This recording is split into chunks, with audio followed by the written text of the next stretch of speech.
Hello, screenwriters, and welcome to Writing for Screens, the screenwriting step-by-step project, chapter 125. My name is Glenn Gers, and I come to you every Monday through Friday, if I can make it, at 3 p.m. Pacific Standard Time, to help you learn screenwriting by showing you the process step by step, line by line, page by page, going from the beginning of a project when I just had a couple of lines for an idea, through an outline, a rough draft, now into the rewrite, letting you look over my shoulder, share my screen every step of the way so that you can see how the process works. It's not the only process. It's not the best process. It's not the surefire Hollywood hit process. It's just the process that I learned for myself in my 25-year career as a writer of movies and TV shows.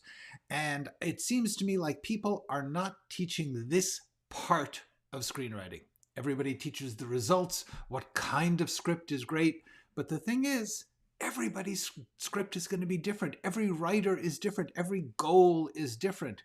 The only thing that everyone has in common is you have to sit and write it line by line, page by page. And that process, you have to figure out for yourself. So I just want to talk about that because nobody talks about how you actually write a script, every piece of it. So, hello, Jean. Welcome. So what we are doing now is we have started the rewriting process. I have decided to start at the end. I am writing the last sequence of the script first because it's the part that needs the most rewriting and it's the most important part. And there is no law that says you have to rewrite or even write in order. You don't have to go from beginning to end. You can work on the part that needs work, or the part that you feel like working on, or just the part that you can work on. Sometimes you just don't know what to do with one part, but the other part's kind of making sense. Do that. Whatever you do, it'll help with everything else. Hello, Natasha. Hello, Maratatoso. Hi, all. We are just catching people up on what we're doing here. And this is the deal. I did some thinking about the outline because I started to look at what we have to fix. Hello, Aspen Runes. And what I did was I looked at the last bunch of pages, which are just a mess, full of some delightful little tidbits. There's some solid pieces there, but there is no scene yet. There's about 4 or 5 scenes I need to write. None of those scenes is really working. None of those scenes is right. They are just placeholders for me to figure out the scenes. So I sort of feel like now's the time. So I was reading through it, and I realized a couple of things. So I started to make some notes for myself, and I wrote them down here in green so that I would remember to show you guys this. First thing is we need to make clear why Deakins is calling and how he found out, right? This is a guy, we don't know anything about him. We need to understand how he's coming into this story. And the truth is, I hadn't really thought that through. I figured he saw it on the news. But if this is news, we have to deal with that. The truth is, and I started to get into that here. If this is news, then we have to show, are there news vans at the crime scene? How is this news getting out there? This relatively obscure murder in a relatively obscure place has got to become national enough news that this guy elsewhere hears about it. He is not looking for this. He does not have alerts for the chemistry set killer on his phone. He's just checking the news and he sees this little item and he goes, uh-oh. So that was my first question. Hello, Rachel.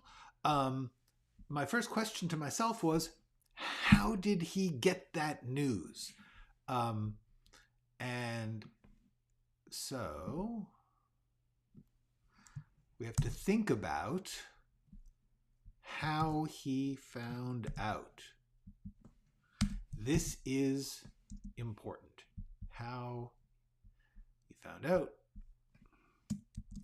Um, my first thought was when Madeline shows up at the crime scene at the beginning of the episode, put a local news van out there. That news gets then picked up, boom. But do we want a local news van? If it's a local news van, maybe. So I'm going to put that as possible. A local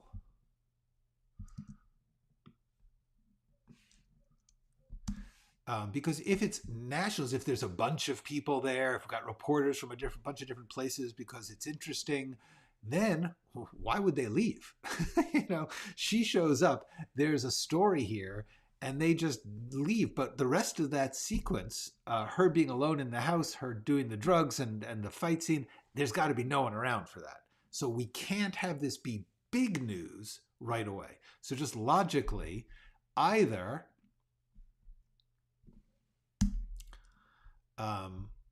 so that's a possibility, or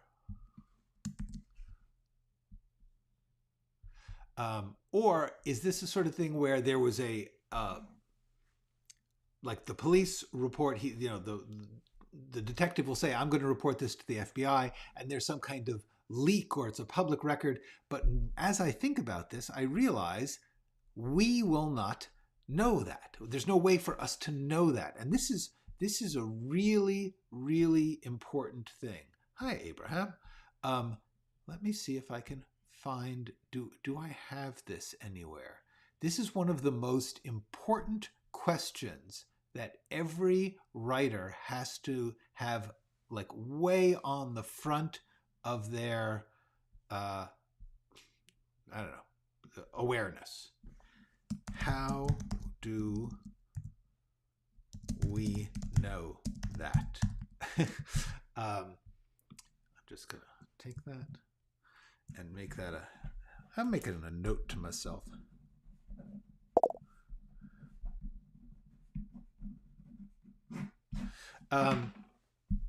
Hello, Thumper. Welcome. Almost on time. Pretty close. 7 minutes. Not bad at all. So we're discussing this question. How do we know that? This has to come up all the time. How do we know that? How? Like I can say to myself, okay, the FBI got a thing and there's somebody in the FBI office that leaks it to the news. How on earth would we know any of that? I can't explain it. Nobody in the story knows it. The guy who's seeing the news, he doesn't know how the news got on the news. The cop who is reporting the news to the FBI, he wouldn't know about a leak. This is not possible. This is excluded from a screenplay. In a novel, you can just step out, say, the news went to there, and you can even show it. But in a movie, to actually stop and show the news going to like the FBI and some guy like calling and getting a payoff from the national from Dateline, that's way off the track of your story. How do we know that is big. It's a crucial question you need to, when you start solving problems, you have to keep asking this question, well, how would we know that in the audience as we watch this story? So therefore, this other alternative explanation just went away. It's got to be a local news van because there's no other choice. How does who know what even?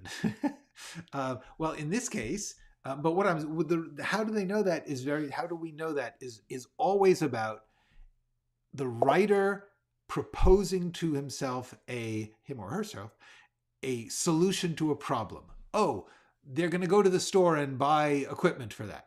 How do we know that? It's just a question you should ask yourself whenever you are working. How do we know that? If you're going to put it into the script, cool. How? How would the audience see that, considering nobody in the story knows it? Which means you would have to leave your characters and omnisciently go to another place and show this thing happening. Sometimes movies do that. In disaster movies, they'll suddenly cut to somebody at the National Geographical office saying, uh-oh, we've got a signal here that the earthquake is coming.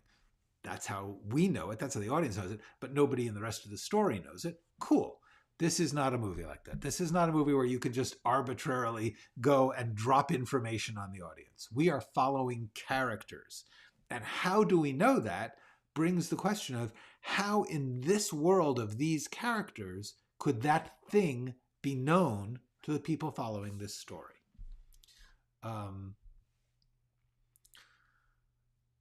Yeah.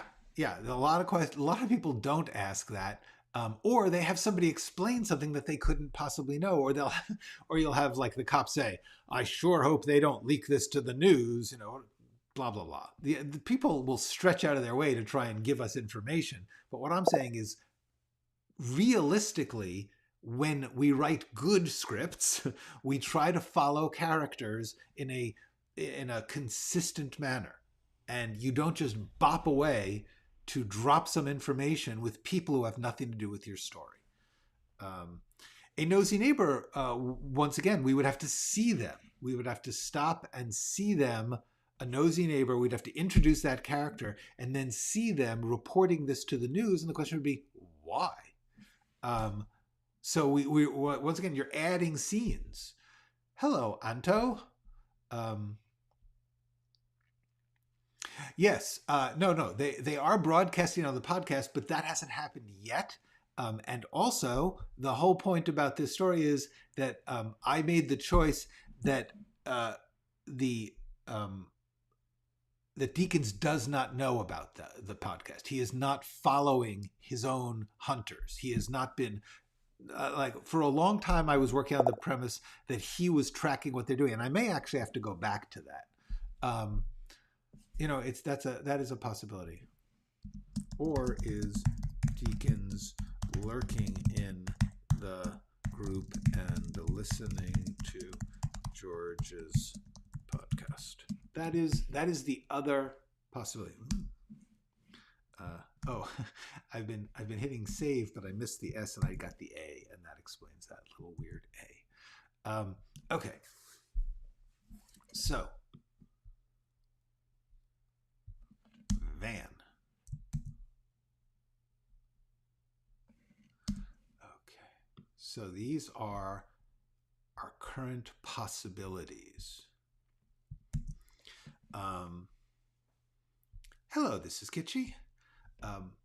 But once again, the how do they know that is a part of thinking in scenes. In other words, when you start to say what scene shows the audience this thing I want the audience to know, that's a really, really clear way to define what you can and can't write. Because if you can't find a way to get it into a scene, maybe even creating an extra scene or a whole character or whatever, you can't have it in your script. So yes, if I really, really needed my nosy neighbor, that's fine. But then I should put the nosy neighbor in as a character, interacting with these other people, or at least being cut away to. I don't see the advantage to a nosy neighbor when I have these two other easier and more focused on our main story choices. For the moment, I'm going to leave this because this is a big question. Because if Deakins is always on the hunt for news about, if he does have a alert set to himself, to his alternate identity, that gives us a different sense of who he is, which I really like the idea that he was retired. That's why I moved away from him lurking, was that I wanted it to be like, this is buried from, this is a cold case for him. He has not been that person for a long time. And I really like that idea. That's a strong part of his character, his story. A retired serial killer. As far as I know, I've never seen that anywhere. And while it could be that he's retired but keeps an eye out, always a little wary, but I want really retired, like he put this behind him. That's the person I'm interested in.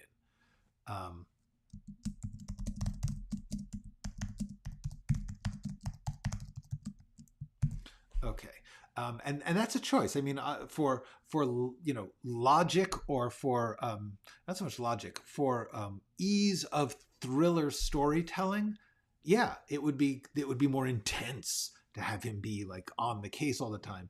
But that's a very different person, and that the most important value that I know of for making these choices is, who are these characters? What story am I telling? And the thing that really hooked me into this was the idea of a person who was a retired serial killer. That was the first version of this character that I thought, now I'm interested. Okay. Indeed. Um, it would. That's the thing. Initially, it gave me chills, but then it gave me kind of boring chills. It gave me familiar chills. It was like, okay, yeah, that's exactly the story that I see about every serial killer in every piece of literature. And I'm not bringing anything new to it. I'm just hooking myself to a familiar trope in order to provide chills. A completely legitimate tactic, for me, boring. Only because I feel like I've been a writer for a long time, and I don't particularly want to just do things because they worked for other people. I personally, and this is just a personal choice, the idea of doing is like, wow, okay, no matter what else goes right or wrong with this, if I say it's exploring the character of a retired serial killer, to me, I perk up. I think anyone who's listening to it, I would hope would go, okay, I've never heard that before. That's a big important thing to me as a writer. I like to think of just something where somebody goes, huh, never thought of that before, never heard of that before, never seen that before. That's a big thing for me on deciding what to do. Um,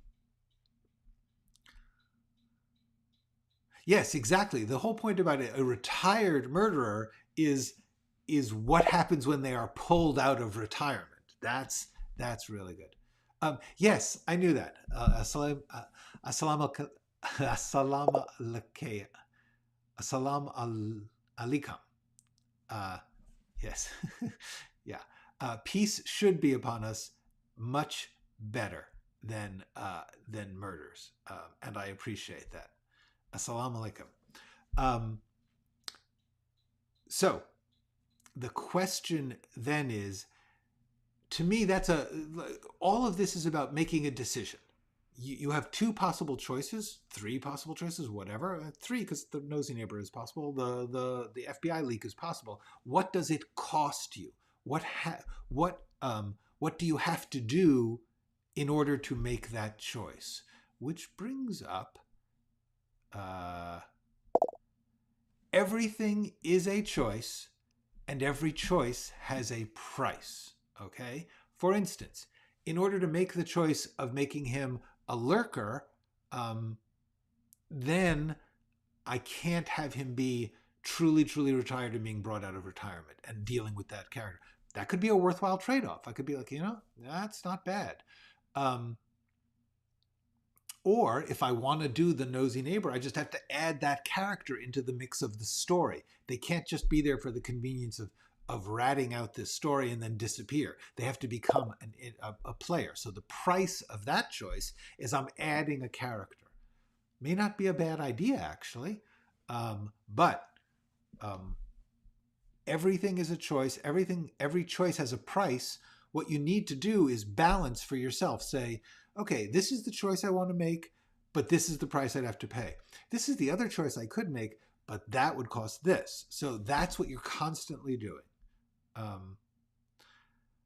Yeah, I mean, I think that that if he's the whole idea of this character, when I say retired, I don't mean retired like, okay, he's no longer, a full-time killer. I mean, literally, he changed. He gave it up, because that's never seen before. And if he gave it up simply because he got too old, or he just said, I'm afraid of getting caught, I'm going to get out while the getting is good, whatever that is, I don't see that person necessarily keeping an eye on it. It's like if you're trying to get rid of something, trying to get something out of your life, then you kind of want to be a new person. You don't want to be constantly checking on it. Even if there's a sense of security, the truth is it's a cold case. He believes he has made himself safe with a new identity or whatever he's done, and he does not want to. So lose all interest. Yes, exactly. Yeah, no, the nosy neighbor is a potential character. I just don't have anything for them to do at the moment. I've got a lot of characters here. I don't see the advantage when you add a character. The character needs to play a part in the main story. They need to affect the main characters. Now, the effect that a nosy neighbor could have would be partly to give Madeline and Norman a sense of George, talk about George's life. And I want to get there with some other people in the town. But a nosy neighbor who reports to the news is just playing in the same game that Zena's playing in and all the rest of the group people. And I don't know how they're going to make a difference into my story. I'm adding a complication. Yeah, it's a character. This is all about character. Hello, Janae. Thank you. I think I got this. So at the moment, that's what I think that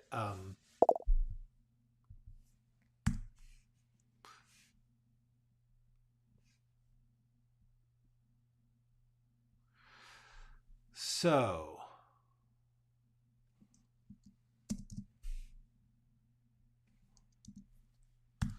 So I'm going to leave this for,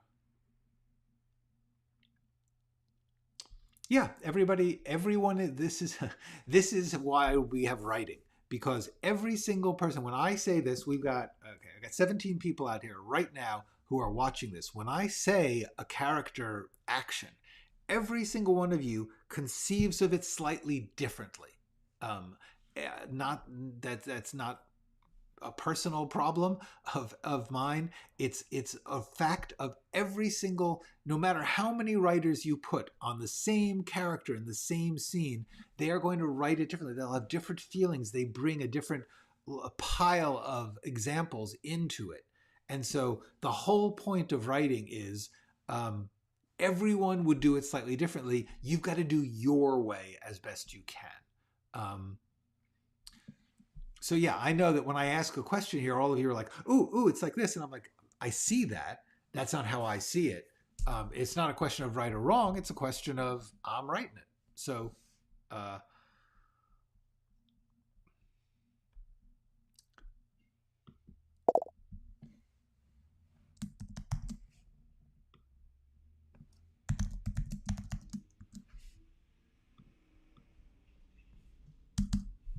right. Save.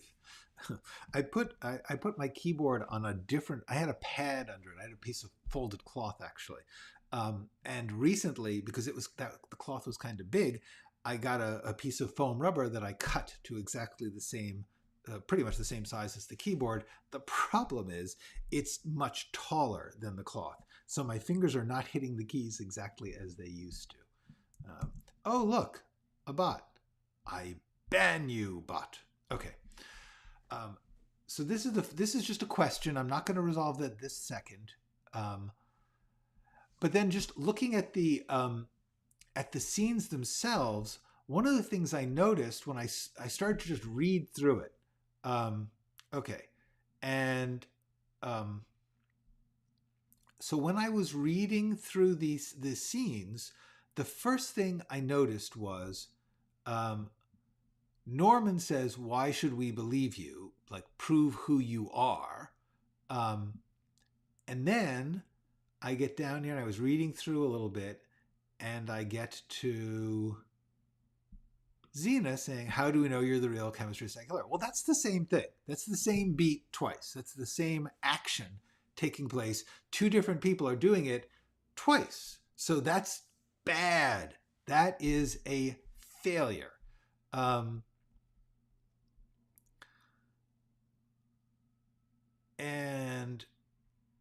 then Xena introduces herself and they talk about the group, and he doesn't know about this group, at least at the moment. And I really like that. I like the idea that he has put it behind him.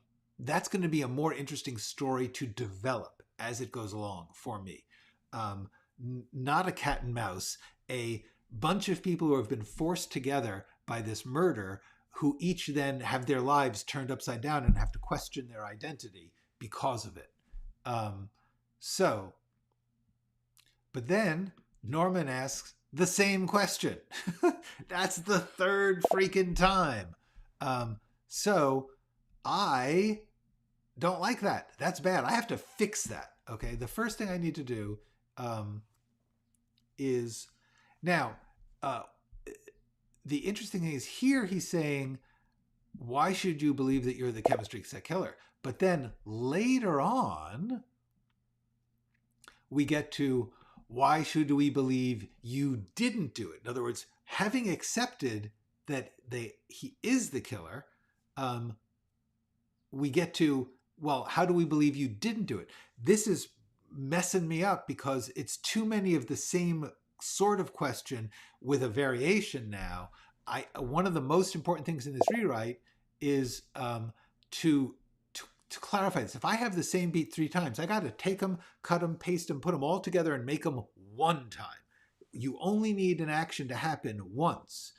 Now, worse, I then scrolled down and I saw, you want us to believe you? Prove who you are. You say you are who you say you are. That's the 4th time we've had him do this. Well, yeah. Oh, this is a great question. Why is that repetition bad? This is really, really big. Okay. The reason that repetition in scenes is bad is because scenes are actions. Dialogue is an action. So if a character says to another character, I don't believe you are who you are. How can we believe that you are the chemistry set killer? That is taking an action. He's challenging or demanding of this other person that they take an action. Okay, that's what the drama of scenes is. This character says, I don't believe you, prove who you are. Okay, that's an action. Now, the scene then has changed. The dramatic action of the scene is now, Deakins has been put on to notice that if he wants to continue this conversation, which he does, or did, he has to prove this, which is dangerous to him. So now, if in the course of things he does, and then somebody then says, prove who you are, like in a normal conversation, how would you feel if you answered somebody's question and they said, wait a second, I'm asking the same question? You'd be like, did you just forget I did that? Or you would be saying, it's not like it makes it more impressive or powerful. It just makes it confusing because the actions advance the relationship. There is a relationship between any people in a scene. And that relationship is based on them having things that they want from each other or want that the other one is in some way in the way of. And they are sort of dealing with each other to get that. That's what a scene is. Repeating can be great. Depends. The only time that repeating can be great is if it is dramatically needed by the character. For instance, if Norman says, prove who you are, and Deakins just ignores him, then Norman should repeat it. However, almost always when you repeat something, it needs to have a variation or an escalation. It needs to change. You can't just keep repeating something unless the character has a problem with repeating things. Like if the character is somebody who's just like repeating things because they can't let go of it, that's their character. And then their action is actually to not let go of it. And that's cool, but then the other characters have to react to that. You can't just have someone take an action. It would be like if somebody in the scene brings somebody a plate with a sandwich on it, and then a little while later they bring another plate with another sandwich. It's like, we don't need 2 sandwiches. We've got a sandwich. The purpose of the sandwich has been accomplished. So therefore, any repetition of that is kind of weird. Unless, like I said, someone is refusing to answer or whatever it is, and then the repetition is actually a rejection of their action of denial. But you really have to think about all dialogue as action. These people are taking actions to each other. They're not actions like swinging a baseball bat, but it's an action between the characters. This is very important. It's so important, I did a whole video about it called Dramatic Action. And I advise that you definitely watch that if you haven't. Okay, so the main thing is here, I need to take all of these different versions of this line and pile them up in one place so that I can, because just in rewriting terms, I really only need to have this happen once. Maybe, you know, like a little bit of dodging around it, but still, this scene can't have 4 sequences, 4 beats where the same thing happens. That's like, I don't know, that's Christopher Nolan time. All right, so just briefly, what's my opinion on genre beats and techniques? I'm not sure what you mean. Genre beats, well, first of all, definitely take a look at my video on genres, because I talk about that. I believe that if you are working in a genre, and you almost always are, then you want to know the traditional beats of that genre, and you want to give a fair amount of that. You want to satisfy the needs of the genre. The audience comes to that genre because they like that genre. They don't want you to completely diss it. However, you also need to think about what your version is of that genre. And you have to make sure that you are also in some way advancing or modifying the genre to make it somewhat original. Otherwise, you just run in the same old game, which, as you know, I'm not a big fan of. As I said, repetition can be funny only if there is some reaction in it. It's funny if somebody is denying something and the other one just keeps hitting it, but it's actually not funny to just do the same thing over and over again. Like even Laurel and Hardy. There's this old movie where they're pushing a piano up this giant staircase, and every once in a while it slips and goes banging down it. It's funny that that happens more than once, but it never happens the same way twice. And every time it happens, they react to it differently. They're like, it gets worse. It's not just repetition. Repetition means the exact same thing happening the exact same way, and that's what you don't want to do. Okay. Yes, repeating the same action it just kills a scene.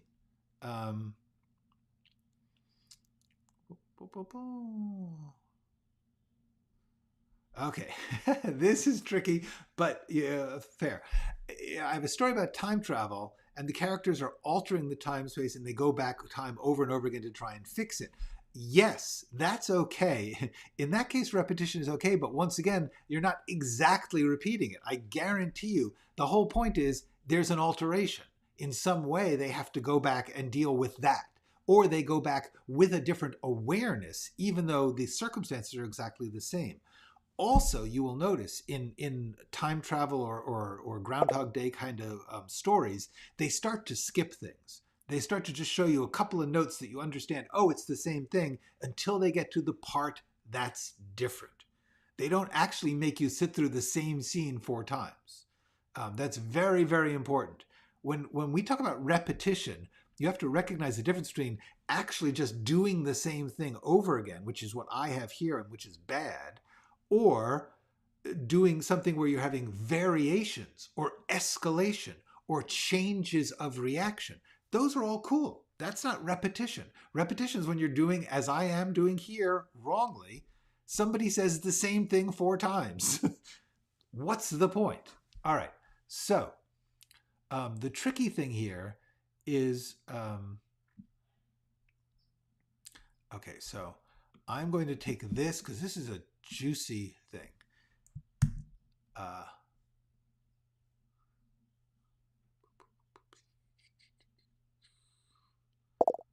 And now I'm going to look for the other place.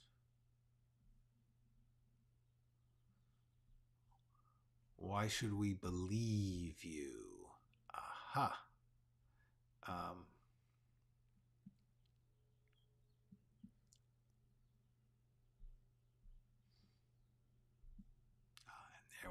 here we have Xena saying it.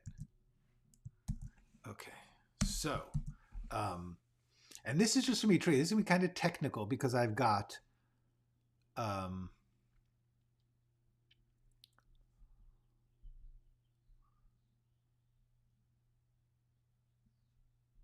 right, so we have, you want us to believe you prove who you say you are. But then you have, how do we know you're even the real? Yes.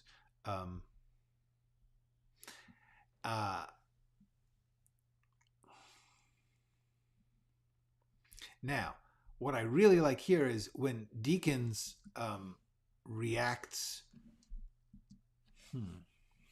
But what's cool about this is here he's saying, how do we know you're even the real? And he's like, wait, who else am I talking to? So that's really cool. I'm actually going to leave that because that's good.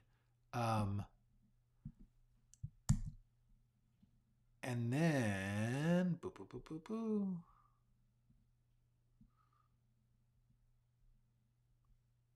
Right here, why should we believe you, is essentially, that's it.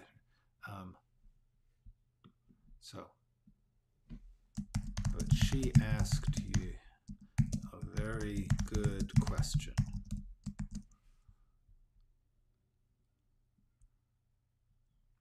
Okay.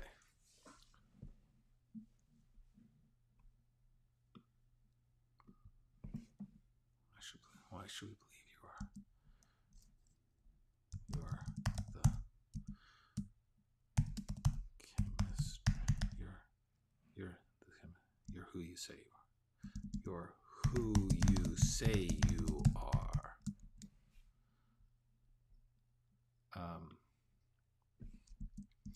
Now, obviously, this is too many times of saying the same thing, but I'll get to that later. That's okay.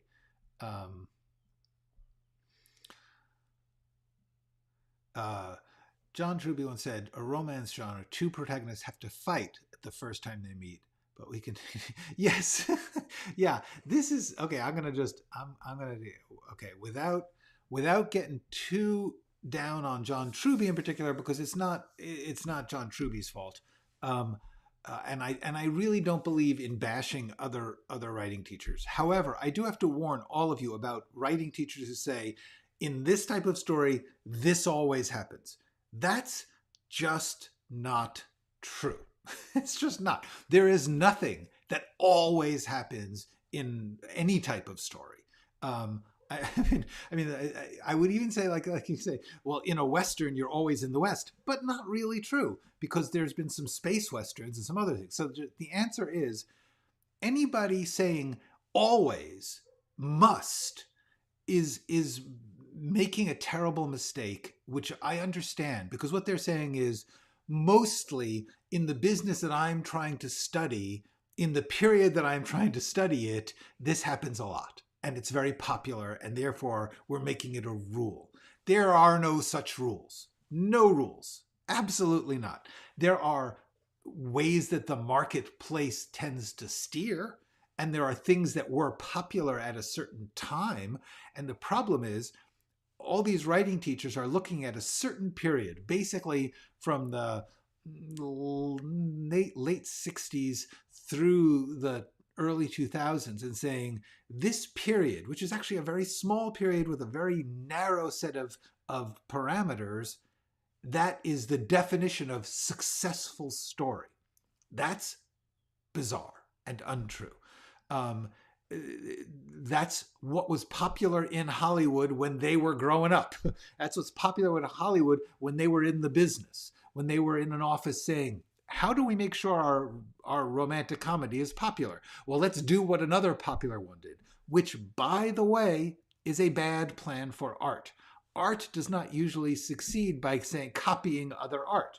However, the main thing is you want to take from that often it is a trope that you can have the protagonists fight when they meet. You can. You don't have to. I can show you a lot of good things where they don't fight. 4 weddings and a funeral, they don't fight when they meet. They don't get together, but they don't fight. They like each other.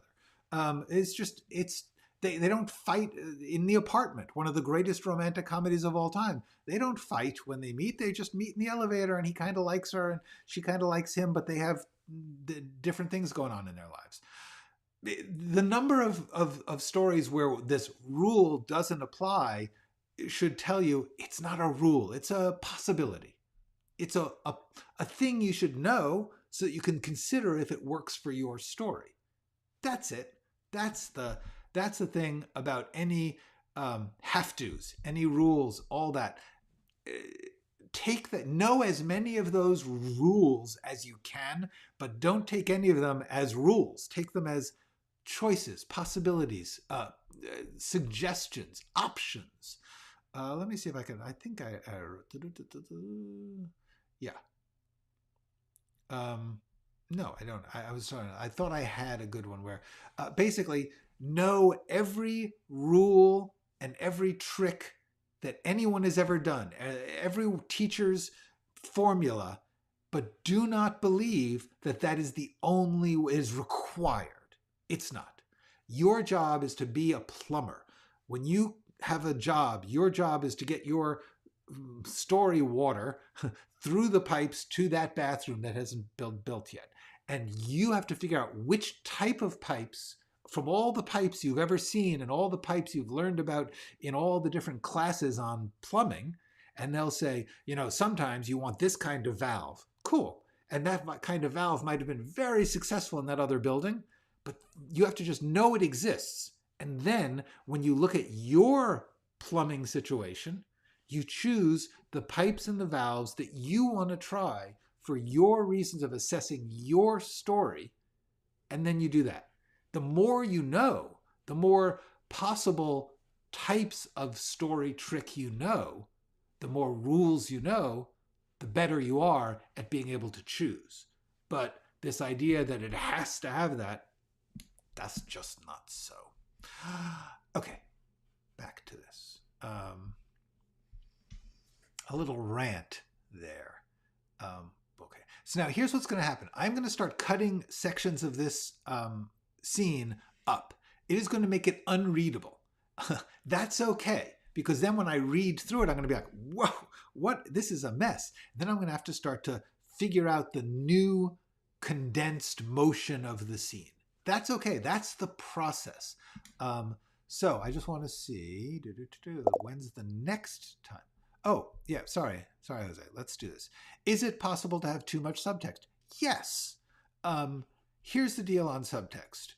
Subtext is what the characters are feeling or thinking that they are not saying, or in certain times, an awareness that the author and the audience have that the characters don't. For instance, in many stories, they will be on the brink of World War II. It's like, it's July 1914. These people don't know that World War I is about to happen, but we do. So we watch their actions with that subtext in our mind. That's one layer of subtext. It's a type of subtext where the author and the audience are aware of something, but the characters aren't. More often and more useful is the subtext, which is someone is thinking or feeling something, wanting something, knowing something, and they are not expressly saying it.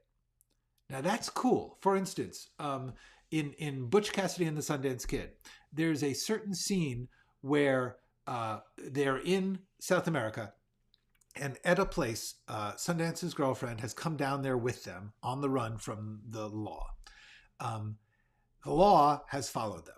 The law is hunting them down to kill them. Etta says, I think I'm going to go north. She never says, I don't want you, you're going to die, and I don't want to watch that. But earlier, she did say, I will go with you, I will help you, but I will not watch you die.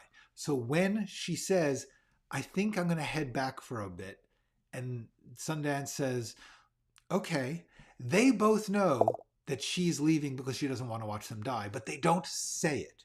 It's a very profoundly powerful scene in which the subtext is, I don't want to watch you die. it was stated earlier. But the main thing is that was clearly stated earlier. So as soon as she says, I won't stay, we know that. If your subtext is so unwritten, if you are talking about feelings that they are not expressing in any way, it is possible to have a subtext that simply no one can understand.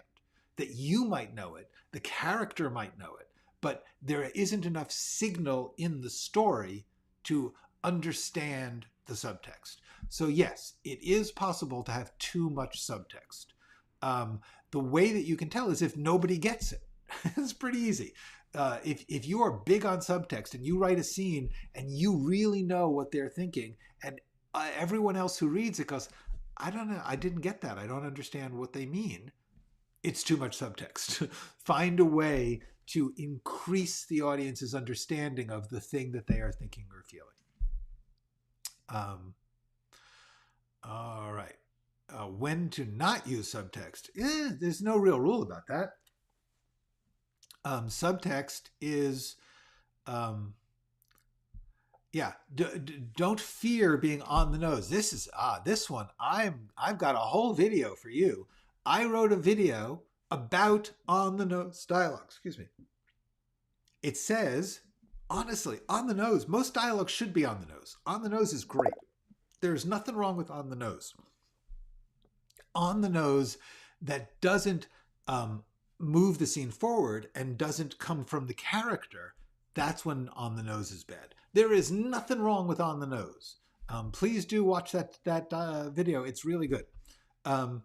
But the main thing is a matter of style. Some people like more subtext, some people like less. Whatever you do is fine as long as at least some portion of the audience understands it. The only way to find out if your subtext is playing or not is to let people see it, to let people read it. Unfortunately, subtext is very often invisible on the page, but could be played by the actor. In which case, and I've had this happen because I like subtext too. I once in a script I wrote, there was a scene where a psychiatrist was talking to the mother of a young patient, and the psychiatrist was trying to make her feel better because she was stressed. And so she was saying, I'm afraid I'm screwing this kid up. And he sort of jokingly says, yeah, I don't know why they let you be his parent at all, kind of thing. And everyone who read it in the business, they're like, he's being so mean to her. How can he do that? And I'm like, he's trying to exaggerate the criticism so as to make it ridiculous to make her feel better. He's trying to take her off the hook by subtextedly saying, that's absurd. You are clearly not a bad parent. And so by saying like, yeah, you should be arrested for being a bad parent, it's so over the top that it's not meant. Nobody got that when they were reading it, because very often, especially in Hollywood, people read very literally.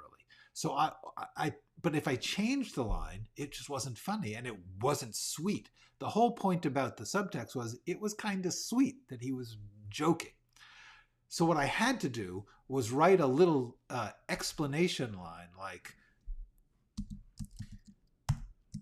he smiles slightly and jokes. And I was like that. And then it would be like, yeah, you shouldn't be a mother or something. And teases her gently. Something like that. Now and then, you can call it an idiot line, which is mean, or you can just call it like a subtext explainer line. There's nothing wrong with putting those in sometimes. If the subtext is not coming across and you think the subtext will play, which it did. That scene was great when they actually shot it. But I had to write in all those lines. I had to write like 4 of them to explain the subtext. Sometimes you have to do that. It's not the end of the world. Okay. But we are getting close to the end of the hour. So I am going to take a quick look at this, because what I was going to say here was, what I'm going to have to do is sort of outline these scenes. See, I wrote, we need to outline these scenes. Because so this is just a question about deacons.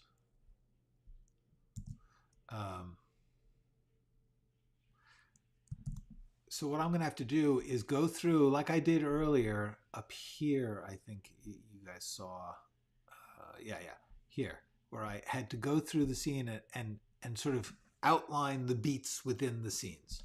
That's what I'm going to have to do here, because there's a lot of junk in these scenes, and I need to clear it out.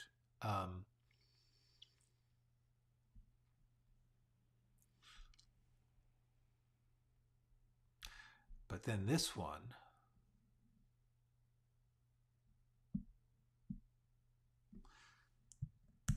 I'm not sure where that goes, this little section here. See,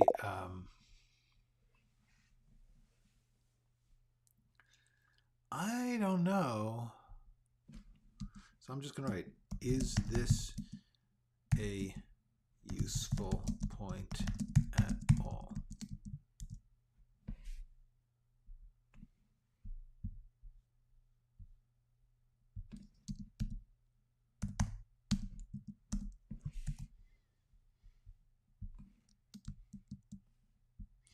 I'm just going to make that boom, boom. So now I have this thing, but it's just when you've written a really messy scene, the first thing you have to do is start to really think about the structure of the scene and just clear out some of the weeds. You know, you got weeds growing all over this thing. So I'm gonna have to go through this a whole bunch of times, figure out like sometimes there'll be two beats and I need to combine them into one. Sometimes I just need to get rid of one. And pretty soon I'm going to be able to outline the flow. And that is going to be the task probably for the next couple of sessions. Just getting this sequence is a long, complicated sequence with many, many emotional and psychological moves in it.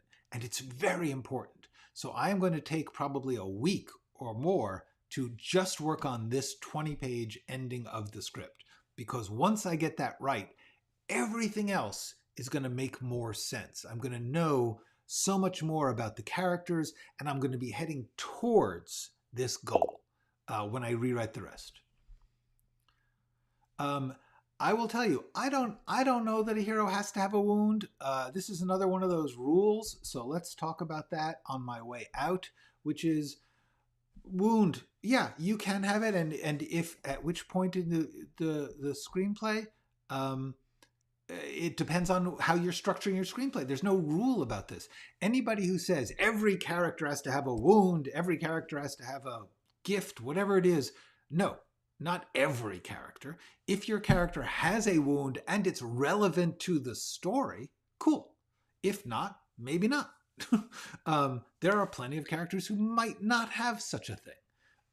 So my answer would be, if you want to reveal it early, that's because you're using it to illuminate their character heading forward, to say this is what they have to deal with.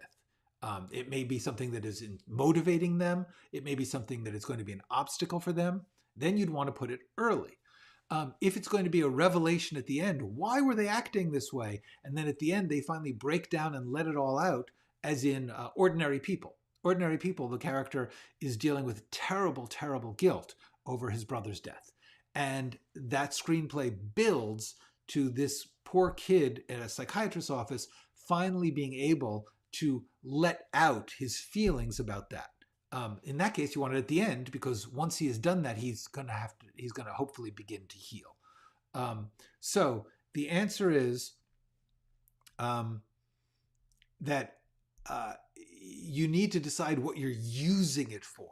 Is it an obstacle? Then you want it nice and early. Is it something motivating that without it, we don't understand why he's doing things? Early. Is it a revelation which changes and completes the story? Then that's at the end. It depends. That's as far as I will go, considering I don't even know that every character has to have a wound. I think that's there's people make up these rules. I don't understand them. I really don't. It's nice. check if your character has a wound. If that helps you, great. Some characters don't. Some characters are just fine. They have other things going on. They may just have a strength and they're bringing it to the other characters. I don't know. I hope that helped. I'm glad that this episode is helpful. I thought it was. It feels helpful. It feels like I'm helping. Do beats make stories predictable? Beats are just sections. That's all beats are.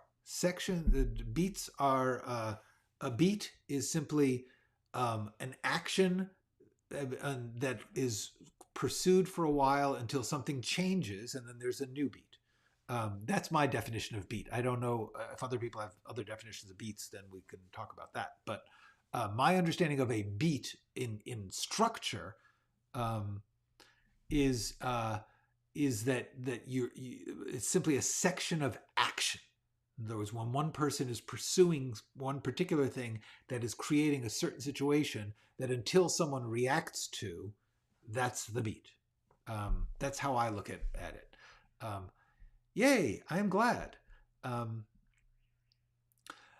Beats as rules. Anyone using anything as rules makes stories predictable. Yes, if you follow rules too closely, it's predictable. Predictable is not always bad. Some people, in the business especially, they will not go forward without predictable. So, I'm not going to say predictable is bad. I'm going to say that if you want to succeed in some parts of the business, you want to be predictable. You want to follow the rules. The difficult thing is currently there's a lot of different rules. Some people are saving the cat. Some people are following the hero's journey. Some people are following John Truby. And a lot of people are following entirely other things. Each producer and each company has their own set of rules. There is no consistent Screenwriting Academy rule book. There's just everybody offering their own, this is how a story works. So if you, I know that, what's his name? The guy who did Pi and Requiem for a Dream. He was very into, I think, the hero's journey, but I can't remember. And so therefore, if you were going to work with him, you had to follow that formula. But then you work for a different producer and they're all into Save the Cat. Save the Cat, by the way, is chaotic at best. The rules of Save the Cat are mostly just this guy's opinions. There's really no proof in any sense of any of Blake Snyder's rules. I got to say, Save the Cat is kind of good on log lines. But truthfully, Save the Cat is just a jumble of weird, cranky opinions. All right. Why do they want predictable? Because they think if that was successful, if that made a lot of money, then this will be too, because it's predictable, because it's following that formula. That's how people in the business are operating by, how can we make a lot of money? How can we sell a lot of tickets or subscriptions or whatever it is they're currently selling? So what they want to do is they look around and they say, I think people will like this. Well, most of the time, they think people will like this because they already liked this. Now and then you get somebody who's like, I think they're going to like this because it's different. That's cool. I love those people. But then again, who knows why people like things? Who knows what's successful? But it is true that in the business, they very often want something that is familiar, fitting the formula of past successes. And it is not a bad idea when you are working in a genre to look at what was successful in that genre and see what about that you want to borrow. That's cool. That's fair. There's nothing wrong with that.